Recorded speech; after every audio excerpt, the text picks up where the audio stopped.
Young Sheldon. One quote from each main character that goes against their personality.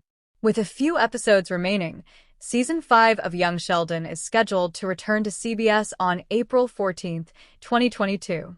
At last glance, Mima opened her gambling room, Sheldon reacquainted with his childhood friend Paige, and Georgie finally confessed to Mandy about his age. What the final 5 episodes have in store for viewers is anyone's guess at this point. However, with over 100 episodes spent on TV since 2017, the 7 main characters in Young Sheldon have left little mystery as to their personal traits, characteristics, worldviews, habits, and social cues. While actions speak louder than words, the characters in Young Sheldon often betray their inherent nature through lines of despite being a super smart and prodigious TV genius.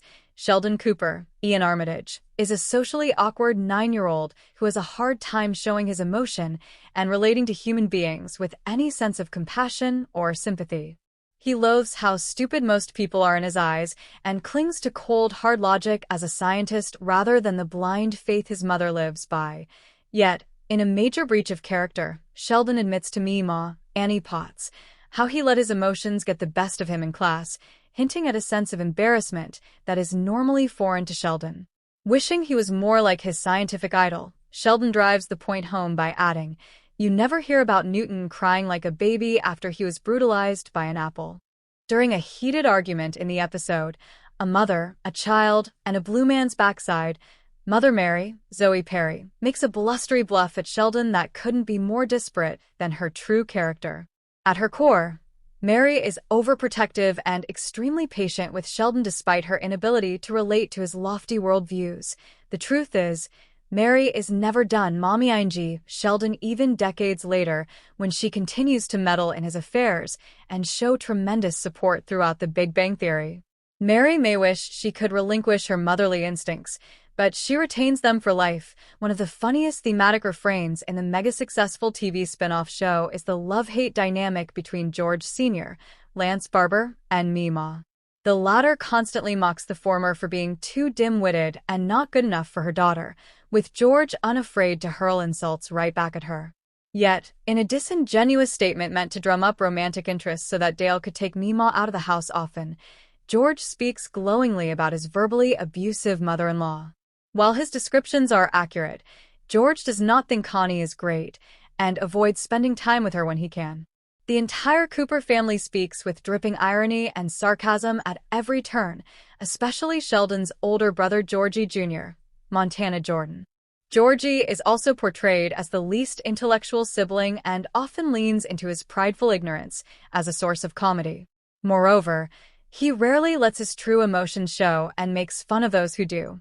Yet, in an unusual moment of honesty, maturity, sympathy, and compassion, Georgie ditches the sophomoric sarcasm and acts tenderly toward Veronica in ways he never shows to his own family.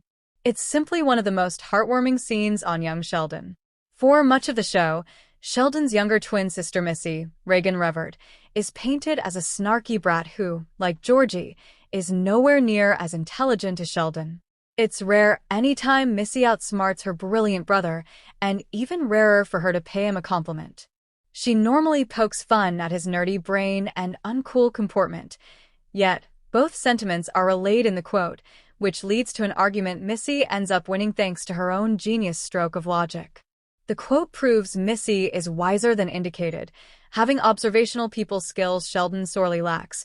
The funniest character on Young Sheldon, Sheldon's foul-mouthed grandmother Mima, is so hedonistic on the show one wonders where Mary got her piety from.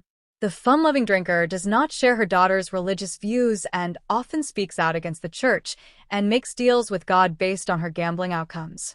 Yet, in a quote that wildly betrays her character, Mima waxes spiritual about miracles and God-fearing folks that she neither believes in nor identifies with inside her heart. An opportunist, Mima used religion when it was convenient for her to do so. The biggest imposter on the show, Pastor Jeff, Matt Hobby, presents himself as a moral authority figure who imparts biblical teachings at the Baptist church the Coopers attend in Texas. Behind closed doors, Jeff is a liar and a cheater who tried to bilk his wife when his church became bankrupt. As such, Pretty much every public do-gooder quote Pastor Jeff makes is really a front to maintain his power within the church and operate his own sinful habits in secret while hypocritically preaching the gospel.